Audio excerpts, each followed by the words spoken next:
Dear student, yes PCS education channel में आपका स्वागत है। आज का टॉपिक है exchange system in tribal society के अंतर्गत डम्ब बार्टर यानी मूक अदला बदली। यह टॉपिक बीपीएससी के आगामी होने वाली परीक्षा के लिए काफ़ी इम्पोर्टेंट है। इससे पहले भी यह टॉपिक कई बार पूछा जा चुका है। यह टॉपिक काफ़ी इम्पोर्टेंट है, वेरी इम्पोर्टेंट है। इसलिए आपसे आग्रह है कि टॉपिक को ध्यानपूर्वक सुनें, वीडियो को पूरा देखें और इस चैनल को लाइक, शेयर और सब्सक्राइब करें। तो ये टॉपिक की ओर चलते हैं कि डम्ब बार्टर क्या है, यानी मूक विनिमय प्रणाली यानी मूक अदला बदली क्या है। मूक विनिमय प्रणाली के अंतर्गत आदान प्रदान किए जाने वाले वस्तुओं का न तो मोल भाव किया जाता है और न ही अदला बदली करते समय कोई भी पक्ष एक दूसरे को देखता है।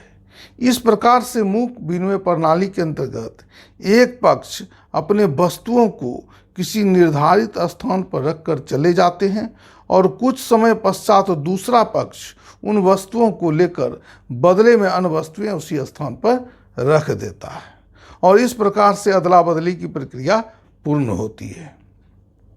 सामान्यतया मूक अदला बदली के अंतर्गत दैनिक आवश्यकताएं को पूर्ण करने वाली वस्तुएं होती है, जिस कारण से जनजातीय समाज अपने शत्रु समूहों के साथ भी मूक अदला बदली की प्रक्रिया संपन्न करते हैं और जनजातीय समाज ऐसा अनुभव करते हैं कि दुश्मनी अथवा शत्रुता को आर्थिक मामले से अलग रखना ही लाभप्रद है।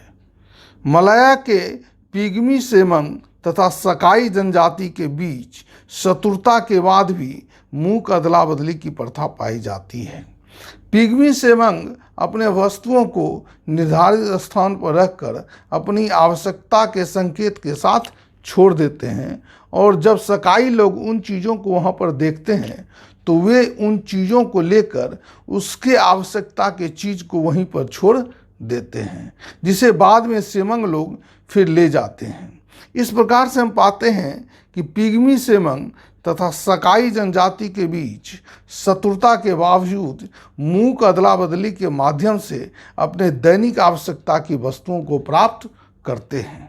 अफ्रीका के उत्तरी पश्चिमी तट पर निवास करने वाली जनजाति के साथ कर्थागिनीय व्यापारी मूक अदला बदली के माध्यम से व्यापार प्रक्रिया को संपन्न करते हैं।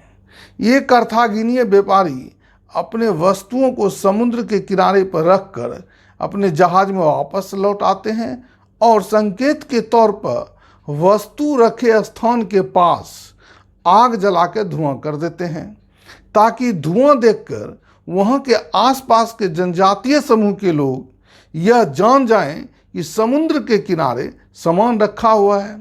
इस प्रकार से धुआं का संकेत देखकर वहां के निवासी आकर सामान ले जाते हैं और बदले में उसी स्थान पर सोना रख देते हैं। सोना मीन्स गोल्ड रख देते हैं। उनके चले जाने के बाद सौदागर सोना लेकर ले जाता है। यदि सोना की उस मात्रा से सौदागर संतुष्ट हो जाता है तो वह वहाँ से चला जाता है और यदि वह संतुष्ट नहीं होता है तो वह जहाज में ही बैठकर और अधिक सोना पाने का इंतजार करता रहता है। इस स्थिति को देखकर वहाँ के निवासी पुनः आकर कुछ और सोना रखकर चले जाते हैं, क्योंकि उन्हें मालूम होता है कि जब तक सौदागरों को उचित मात्रा में सोना नहीं मिलेगा तब तक वे वहाँ से नहीं जाएंगे।